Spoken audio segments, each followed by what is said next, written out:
I have been bullet journaling since 2019, and in these 2 years, I've come across two main myths which I intend to bust through this video. The first being that you need a lot of fancy supplies to start bullet journaling. Not at all. You don't need anything fancy, you don't need anything extra. You can actually start right here, right now, with just the one pen that's in front of you. Yes, that's absolutely possible if you want it to be. Secondly, bullet journaling tends to be very time consuming. Who has time to actually sit every week and create fancy, beautiful spreads? Well, it can be as simple as you like. The whole purpose of this system is that it's tailor-made to suit you. You need to get organized. Do it in an elaborate way, do it in a simple way, do it in an artsy way, do it in a minimalistic way. That's entirely up to you. Your bullet journal is a reflection of who you truly are. There are no rules if you choose not to follow any, and it can be as versatile and as fun as you yourself are. So for May, I decided to journal with just one pen. And out of all the pens that I had shortlisted for journaling, the one that actually made the cut was, wait for it, it was a Sakura Pigma Micron in nib number 3. And I chose nib number 3 because I think it's not too thin and it's not too thick. It's just right. So you can get your detailing in and you can get your highlights in. Now, I must add a disclaimer here. Although this was the star of the show, it will be assisted by my trusted mechanical pencil and my ruler. Now, I cannot draw a straight line to save my life. So yes, I did go in with a pencil and drew out a rough draft of what I wanted. And again, while I am using the pen, I will again be taking help from my ruler. This is only because I have an issue. If I see something that's not entirely straight, it does make me cringe. I know it's something I need to work on, so I will be taking the help of my ruler. I will be showing you 3 variations of this design. The first is just writing out the name of the month and maybe going around it and coloring the outside so that the blank space stands out. This is variation number 1, and this is, I would believe I can call this the simple rendition of this. You can, however, just simply write May as well, but I just wanted to do it in this block way.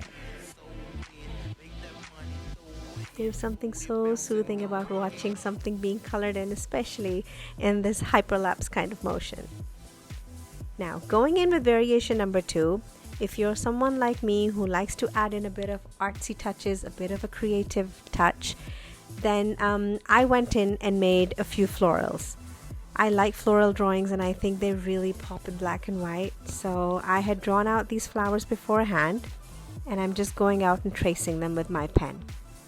To add definition to certain areas, I'm just simply doubling the lines and coloring them in. And where I wanted to add finer details, which I would normally do with a finer nib like a 0.5 or maybe a 1, I'm just adding that simply once with the pen. And as you can see, the number 3 does this beautifully. So you've got the fine detailing and you've got the high definition there at the same time.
Now you can very much stop here. So you've got your illustration, you've got your day of the month name as well. However, just to add to our little star cast, I am now going to use my cutter. Now I could have done this with just the one, with the precise blade, but I chose to use this cutter first. And what I am going to do is kind of create a somewhat of a Dutch door so that half the illustration is cut out, and then you're able to peek and see what's on the next page. This is also completely optional. It doesn't require to be done, but it can kind of show you the magic you can kind of create with just one pen, or the kind of impact that you can get with just one pen.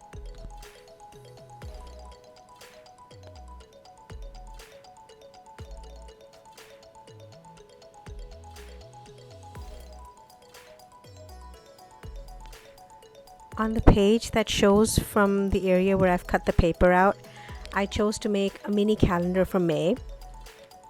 And as well as writing May there, I've also put in the digit of the month, which is number 5, just to give it that dark impact.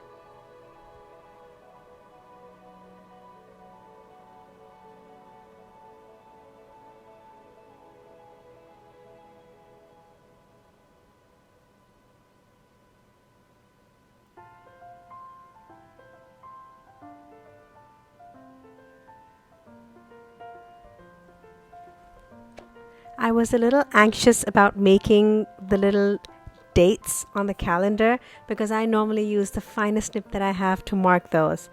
However, number 3 did pretty well. I was quite happy. There were no mess ups and everything was in line. It was in place.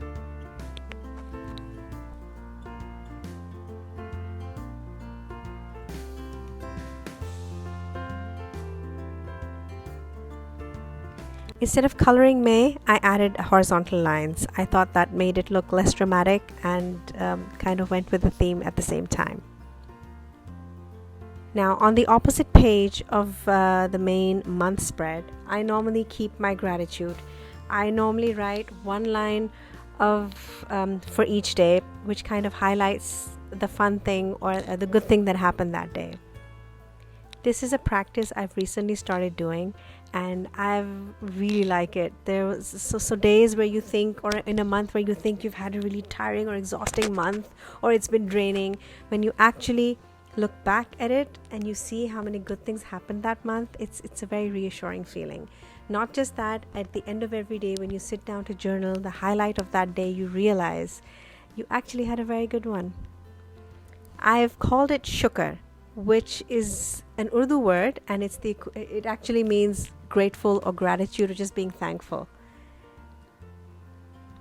I actually like the fact that you can write Urdu words in English, but I only put this here because there wasn't enough space to write thankful or grateful. Again, you can just write the word and the dates, but if you want to be a little extra, which I am, I added my botanical drawings right behind the title as well, just to kind of make it cohesive with the entire floral theme. Moving on to the next page. On one of the sides, on the left hand side, I'm going to make an expense tracker here, and on the right hand side is going to be my master list page. I'm a big lister, so I always have a master list page where I just write down the random lists that pop into my head.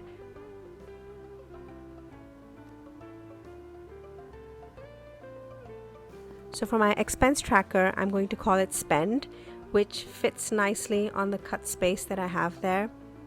Again, I write that in block capitals, color the letters in, and then if you want to then add the extra touch, you can add your botanicals or whatever theme that you're following.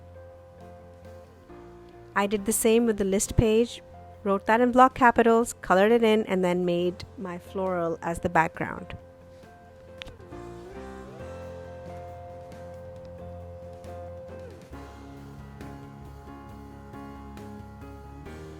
For both the pages, I drew margins with my ruler.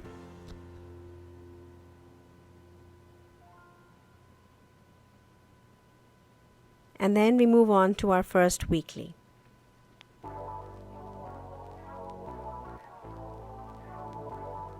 This is catering to everybody who's a pure minimalist. If you don't want to draw any doodles, you don't want anything extra, you just want the text, then this page is for you. I draw in a horizontal line right at the top of the page and write the name of the month on one side and its equivalent number on the other side, which is the 5th.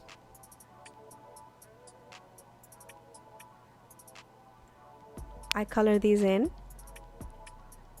and keeping things very basic, very minimal, I then just simply go in and mark the days.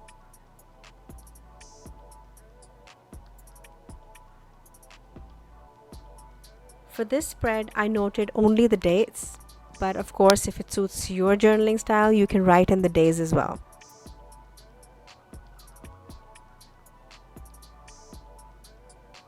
So I start with Saturday because that's the first, and then it goes all the way on to Sunday. And now for a final flip through.